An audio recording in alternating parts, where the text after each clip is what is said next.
Olá, minhas pessoas lindas e incríveis! Estamos aqui hoje para fazer um novo projeto que nasceu aqui. E agora estamos aqui para executar esse projeto, porque Deus é maravilhoso. E a gente está aqui hoje para lançar um podcast, Conexão Podcast! Uhul!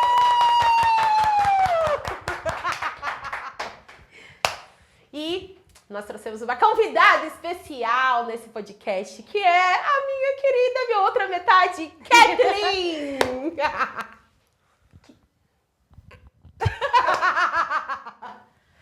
Kathleen Cristine veio aqui. Obrigada pela sua presença, Kathleen, por você ter vindo lá daquele outro lado do mundo para nos presentear com a sua presença.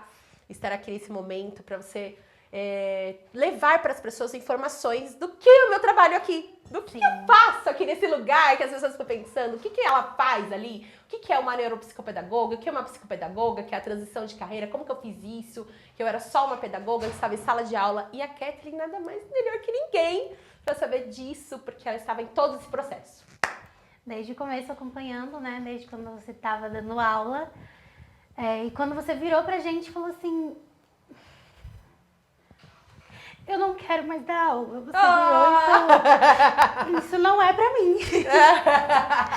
E aí a gente começou a falar, bom, vamos então, né, fazer acontecer. Vamos abrir o espaço, vamos começar com o que a gente tem. Isso mesmo. Coloquei uma foto da primeira vez que ela atendeu aqui, que a gente começou a sonhar com esse projeto, isso, né, que a gente começou a montar, e era tudo diferente, não era como a gente tá aqui hoje. Com certeza. Graças a Deus, né, a gente ainda tem muito pra conquistar, mas a gente começou bem pouco. É verdade. No comecinho era pouca coisa, a gente não tinha muito, e com o tempo a gente foi conquistando. E eu vou perguntar pra ela como que foi essa transição de sala de aula para um espaço que é seu, pra uma coisa que você queria muito. Conta um pouquinho pra gente como que foi. Essa transição foi nascida na pandemia, né? Depois de eu ter dado aula já há 22 anos em sala de aula.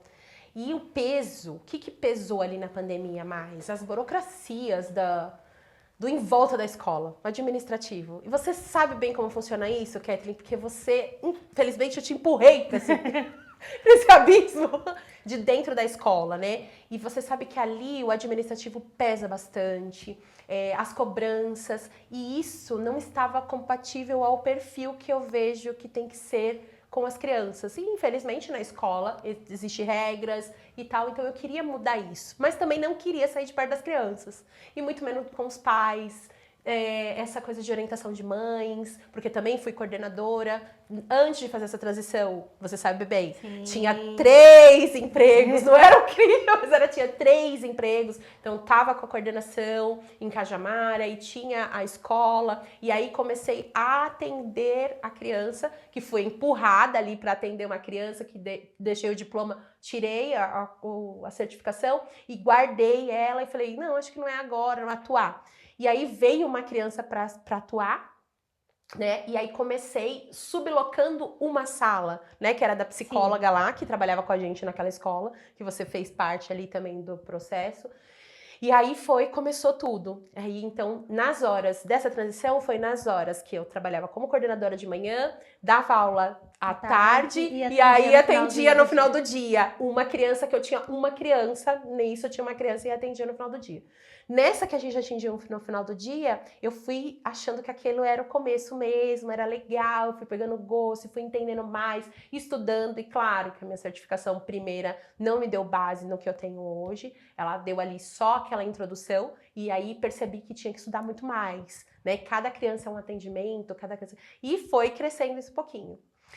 Depois a gente começou com o processo de onde vai atender essas crianças, né, mudança. De mudança. E você toda hora fazendo parte disso, com os meus sonhos, com como que eu vou ser, como que vai começar isso, será que realmente dá rendimento, né? Vamos ao financeiro, a gente pensou no financeiro, porém a insegurança de fazer a transição também veio, mas foi isso tudo construindo, né? Foi construindo junto. E como foi pra você, assim, atender a primeira criança e concluir o atendimento com ela? Como que foi o final? Contar pros pais, o diagnóstico? Foi. Essa mãe, uma gracinha, que era o Davi, né? Um paciente era o Davi. E eu lembro que a mãe estava desesperada quando me procurou. E eu falei, bom, se eu não souber nada da psicopedagogia, eu sei de professora, como ajudar essa criança. A mãe tinha muitos problemas com ele estava com problema de alfabetização, né, do aprendizado ali, e a mãe me buscou. Fizemos o processo de avaliação, eu buscando ali como que era todo o processo, nesses 2 meses, são 10 sessões de avaliação. E aí, quando começou a intervenção, eu passei esse recado para a mãe, falando que tinha ali as lacunas da alfabetização, que tinha ali, pontuava ali que tinha algumas lacunas que estavam em aberto e precisava trabalhar com essa criança. E a mãe foi foi o anjo essencial para esse momento de transição. Porque lembro bem, quando eu falei com ela de tudo isso, ela falou, nossa, vou com você, quero, meu filho se conectou, foi muito legal, foi muito legal. Deixa eu te perguntar, eu devia ter perguntado antes. Como que é o trabalho da neuropsicopedagoga? O que que ela faz? O que que ela ajuda? Porque assim, as pessoas olham de fora e falam, nossa, mas neuropsicopedagoga faz o quê, gente? Ela só fica brincando com as crianças? O que que é a neuropsicopedagogia? Oh, meu Deus. A neuropsicopedagogia. A neuropsicopedagogia é nada mais do que uma terapeuta da aprendizagem, que ajuntou ali a pedagogia, todas as fases da pedagogia, entender o processo do aprendizado da criança com a psicologia e a neurociência, né? Que agora eu fui para neuropsicopedagoga. Então eu entendo mais ali da parte do cérebro, que desenvolvimento essa criança tá, que momento do aprendizado essa criança tá, que lacunas estão deixando ali do aprendizado, se é realmente uma desconexão cerebral que leva aos transtornos, para ser alguma coisa dos transtornos, ou se é uma metodologia, ou se é uma metodologia que está incompleta, que está errada, que não funcionou com aquela criança nesse processo. Então eu faço o quê? O trabalho de ajudar as crianças que estão ali num processo ainda que não conseguem alcançar os marcos nessa aprendizagem. Então eu ajudo nesse processo. Tanto emocional também, que eu avalio também as partes emocionais, por que essa criança não está chegando? Pode haver uma coisa assim parental, alguma coisa que está levando essa emoção e não está chegando. E também vejo os campos todos ali do aprendizado escolar, voltado para as metodologias escolares. Você já atendeu algum pai que um dos pais aceitava e o outro não? Por exemplo, a mãe aceita e o pai não, ou vice-versa? Isso é o que mais acontece aqui. Todos os dias a gente vê, todas as vezes que a mãe busca, geralmente é a mãe que busca o processo, é a mãe que vê a dificuldade, a mãe sempre sente primeiro isso, a mãe sente que tá errado, a mãe que observa mais, ou às vezes é uma avó, tá? Uma avó que observa que tá errado. Que é muito difícil, né? Que a avó observa, não, tem alguma coisa errada com essa criança, por quê? A avó tem mais tempo agora, e aí às vezes são as sogras, né? As sogras que são as avós, e aí a mãe vem e fala assim, minha avó, eu venho aqui porque a minha mãe, a sogra que falou que tinha alguma coisa errada. E ela, porque ela tem tempo de observar que dentro dos pares essa criança está saindo fora. E é a mãe. A mãe observa muito mais isso. E o pai fala, coisa da sua cabeça. Aí o pai fala, tá procurando pelo em ovo, né? Que aquelas frases assim. Aí o pai, geralmente é a mãe. Vamos dizer assim, dos tratamentos que eu faço agora, atualmente, 90% os pics que eu recebo são das mães. São mães. Ou às vezes é do pai, mas é que a mãe mandou o pai fazer. Porque o pai, ele tem dificuldade mais de aceitar. Acho que é isso da figura masculina, de entender que realmente funciona daquela forma. E mesmo porque a nossa criação também foi uma criação onde... Isso era frescura, né? Sim. Isso não existia, não tem nada, né? Já com preguiça, já passa. Tá com preguiça, né? Dá uma preguiça, tudo já passa. Então, acho que isso é também uma cultura, né? Cultural, uma cultura familiar ali, né? Ela não, a frase, né, que a gente mais ouvia, né? É tipo assim... ela tá fazendo isso porque ela tá conversando muito na escola. Ela não terminou a lição porque ela tá conversando muito durante Ou porque as ela aulas. tá com preguiça. Não lê porque tá com preguiça, né? Não terminou a lição porque ficou olhando pro nada. Isso! Eu já ouvi muito na escola. Não tá fazendo a lição, não terminou porque fica olhando pro nada. Isso. O que é olhar pro nada? Por que a criança fica olhando pro nada? Isso. E assim, é um olhar dos profissionais da escola, que essa criança, às vezes, não tem profissionais ali que entende mais um pouco, que tá com mais conhecimento nessa área. Então ele fala mesmo pra mãe assim, porque ele tá distraído, tá sem foco. E isso, quando traz pra mim, eu já tenho um outro olhar. Por que essa criança está apresentando esse comportamento? Diferente que todo mundo pensa, as crianças, elas não têm preguiça de aprender. Criança nasceu com todo mundo, né? Nasceu e tem as habilidades todas para desenvolver. E quando essas crianças desenvolvem essas habilidades, elas vão desenvolver. Se é para andar, ela nasceu para andar, vai andar no momento certo, vai falar no momento certo, vai ler nesse momento certo no processo. E qual é o momento certo? Quando o pai tem que perceber que a criança já não está alcançando o que ele tinha que alcançar com a idade que ele tá. O que esses pais vão olhar? Dentro dos pares, tem uma criança lá de 5 anos, 6 anos, na primeira série, né? No primeiro ano do ensino fundamental. Eu vejo que essa criança não tá igual aos pares. Aí fala, não posso comparar meu filho com o outro. Não pode comparar, cada criança tem seu tempo, né? Ou cada criança é diferente. Mas eu preciso comparar dentro de um marco do desenvolvimento. Eu preciso ver se essa criança realmente está alcançando aqueles pares. Se ela tem que desenvolver agora aqui o alfabeto, por que esse aluno não está conseguindo, ou essa criança não está alcançando aprender o alfabeto? Se todo mundo da sala está aprendendo o alfabeto e ela não está conseguindo, então eu tenho que parar e ver esse ser humano, essa criança, por que ela não alcança o alfabeto? Por que ela não sabe as vogais? Porque se está todo mundo tendo a mesma intervenção, essa criança com certeza vai saber o alfabeto. E se ela não soube, não é porque ela não quis, é porque ela não conseguiu. Então existe algo ali, ou a metodologia que está, né, incorreta para aquela criança, ou a forma de explicar, ou alguma coisa parental que não está deixando essa criança alcançar, ou alguma disfunção no cérebro mesmo. E como que é para os pais que não têm filhos, que nunca tiveram filhos, primeira viagem ali, e fora da escola, o que eles têm que observar na criança que está ali, né? Os pais começam a ver que a criança não está evoluindo, né? Não está fazendo tudo que tem que fazer conforme, né, o marco. Mas como que o pai tem que observar? O que ele tem que fazer quando ele perceber ou sentir uma coisa diferente? Quando os pais geralmente observam, eles comentam um com o outro. Não sei. Você viu aquela criança? Tá falando. O meu filho ainda não tá falando. Aquela criança já falou um monte de palavras. E aí, o que eu sempre falo pros pais, aconselho os pais?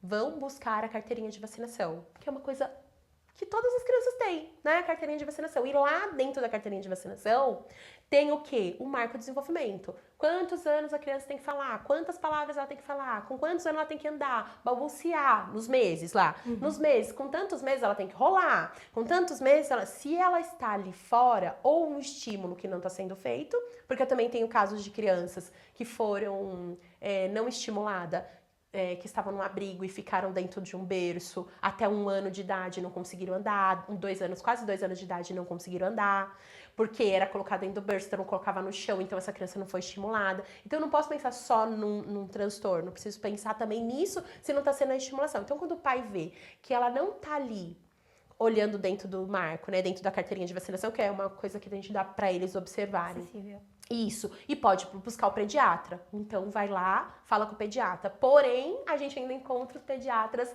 né? Que fala que é normal, exatamente. Que vai chegar a gente ainda encontra os pediatras. Como que a gente encontra os pediatras? Os pediatras que estão sem informação ali, que ainda não buscaram isso, que estão sem um conhecimento atual, sem as atualizações. E ele fala, não, tá tudo bem. E a gente ouve muito isso. Sim. A gente até tem um caso, nossa, né, que a mãe foi buscar e aí o pediatra falou, não, tá tudo bem, isso vai alcançar. Gente, não vai alcançar, né? Não vai alcançar. Não vai alcançar se essa criança não for estimulada da forma correta, se não for feita uma intervenção, se ela está em atraso. Então, ela precisa ser estimulada, então precisa buscar o profissional. Então, o pediatra foi lá no pediatra, falou que ele não, tá tudo bem, vai alcançar. Vamos buscar outro pediatra, outro profissional para avaliar uns 3 opiniões diferentes para saber realmente se aquela criança, sabe pecar em excesso?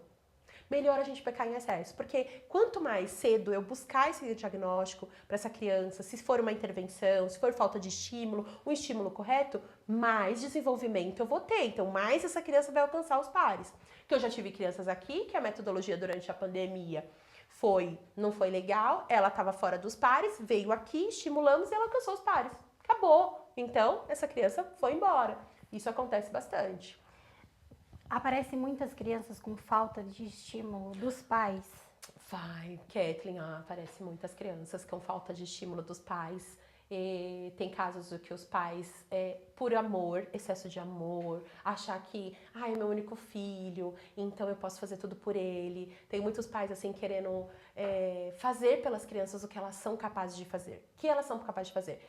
Se já é hora de amarrar o cadarço, vai amarrar o cadarço. Você vai amar o seu filho dessa forma, mesmo se ele seja independente de amarrar o cadarço. Tenho crianças aqui que são maiores e não amarram o cadastro sozinha, porque quando ele tá lá com a dificuldade, o pai fala assim, deixa que eu amarro, tô com pressa. E aí eu tive que orientar, então falta de estímulo. Então essa criança não aprendeu porque ela tem um transtorno, ela não aprendeu porque não deixaram ela aprender.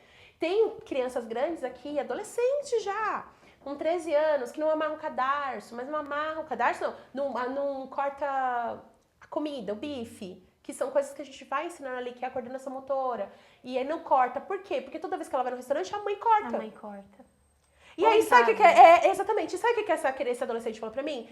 Mas a minha mãe faz. Eu falei, por que você não faz? Ele falou, porque minha mãe sempre faz lá, tá tudo bem. Claro, Kathleen, se alguém fazer alguma coisa pra você, limpar sua casa, quer sair da zona ou Kathleen, lavar seu cabelo, Kathleen, todo dia, que nem hoje, a gente foi maquiada aqui, tudo. Se todo dia a gente chama alguém pra maquiar a gente, não é super gostoso? Maravilhoso. Exatamente, a gente não vai querer fazer isso. Não. De verdade, eu não quero me maquiar todo dia. Se eu tivesse alguém pra me maquiar todo dia, pra fazer meu cabelo, sonho. exatamente. Eu não vou aprender isso, porque eu não quero. E nem fazer a unha. Eu amo estar com as unhas feitas, mas eu não gosto eu não sei fazer minha unha, então eu procuro uma profissional. É a mesma coisa as crianças. Se eu não fizer que elas sejam estimuladas para aquilo, isso não vai ter esse aprendizado. Então eu recebo muitas crianças, sim, que estão com falta de estímulo dos pais. Tenho mais coisas parentais. Eu vejo muito parental. Muito. Aliás, né, o meu sonho, que você sabe muito, é criar uma escola de pais. Gente, criar uma escola de pais. Para que os pais aprendam como lidar com isso, para como estimular seu filho a não ter essa... Claro que a gente vai ter dentro disso as crianças que vão não conseguir alcançar. Mas eu acho que a maioria ali seria mais por coisas dos pais. Os pais precisavam saber que momento falta de estímulo desses pais. Inclusive ontem, nos meus atendimentos lá no Plena, eu peguei uma criança, eu atendo uma criança lá, e aí a avó falou pra mim assim, Eliane, a terapeuta ocupacional, a TO, deu alta. O que é a TO? A TO que ajuda a criança a se vestir, a comer, é uma terapeuta muito essencial para as crianças que realmente têm essa dificuldade. Aí ela falou assim, Eliane, eu quero que você indique no relatório que ele passe novamente com a TO.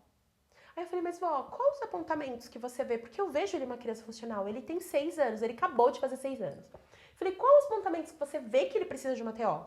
Eliane, porque ele não consegue calçar, você viu a meia? Você tirou o sapato e não conseguiu calçar a meia. Eu falei assim, então, mas na hora que eu ensinei ele tentou.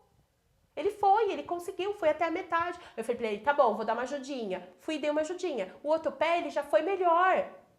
Aí ela falou assim, mas na hora de colocar a blusa, ele não consegue. Eu falei, vó, mas essa é a fase de ensinar. Você lembra o Matheus, que eu fiz as partes da roupa, pois não, tem até lá no TikTok, eu fiz a parte da roupa, pra ele colocar. Até hoje, às vezes, o Matheus com uma roupa tem mais dificuldade. Então, eu tenho que estimular. Ele precisa de uma... Agora, imagina se todas as crianças do mundo precisam de uma TO. Só porque ele tem TEA e ele precisa de uma TO? Não! Ele também é uma criança. O TEA é o quê? É um transtorno, é uma coisa a mais que tem ali. Mas ele tem um desenvolvimento normal de uma criança também. Tem algo que a gente vai ter que acomodar, mas o resto também tem que estimular. Tem que estimular ele a falar, igual faz com outra criança normal. E aí, exatamente. Né? E aí a avó, entendi. Então eu falei, talvez a gente possa fazer esses exercícios para que vocês possam, lá em casa, estimular ele mais. Colocar a roupa, calçar os sapatos, colocar a meia. É porque é fofinho, ele é uma graça de criança. Então aí todo mundo quer fazer por ele.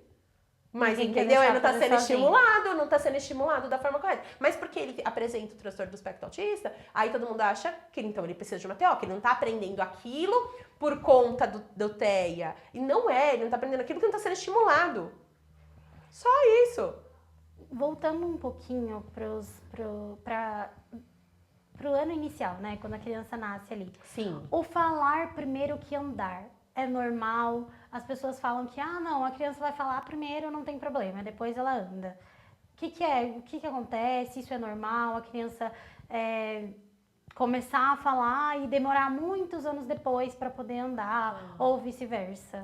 Como que é? É como a gente tá falando, sempre do marco, sempre vamos olhar esse marco. Lá na carteirinha de vacinação, vamos olhar esse marco, que momento que esse marco aqui é para essa criança andar, que momento para essa criança falar. E aí, esse falar e andar, a gente vai ver lá, com 9 meses, essa criança precisa estar balbuciando a sílaba tal. E já estar engatinhando. Aí, né, a gente vai olhar lá dentro do marco, engatinhando, não vou lembrar todos os passos ali, mas engatinhando, já pronto para subir, agarrando as coisas, né? Então, ela tá se preparando, ela tá em todos os desenvolvimentos ali, tanto andando quanto falando. Uma criança com 1 ano que fica em pezinha, normal, consegue segurar nas coisas, pegar os objetos, mas ainda não tá firme o suficiente para andar ou dar os primeiros passos.